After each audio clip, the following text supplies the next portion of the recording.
করছি। ওইটা গাছে ওটা দিলখুশ খাচ্ছে বলে, কোথায় ক্যামেরাটা আসছে না। এই যে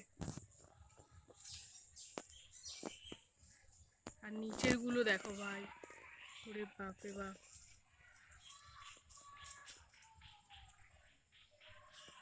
আরো গুলো কোথায় গেল? আর গুলো ওই তো 1 2 3 আরো আছে।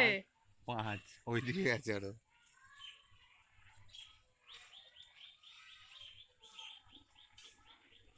এদিকে টাকা দেখি। ওই যে ওইখানে একটা আছে। বাচ্চাটা কোথায়? সামনে যাও না কিন্তু। কোথায় দেখতে পাচ্ছি না, ক্যামেরা আসছে না। এই যে বাপরে বাপ, ওই দেখো টুইং করে গাছে বান্দর উঠো। ছাদে বলেছে কলা গাছে উঠতে পারবে। দারুণ কিন্তু, পুরো মনে হচ্ছে চিড়িয়াখানায় এসছি। এই ওই দেখো, ওই দেখো একটা বাচ্চা নিয়ে আসছে দৌড় দিয়ে দিয়ে।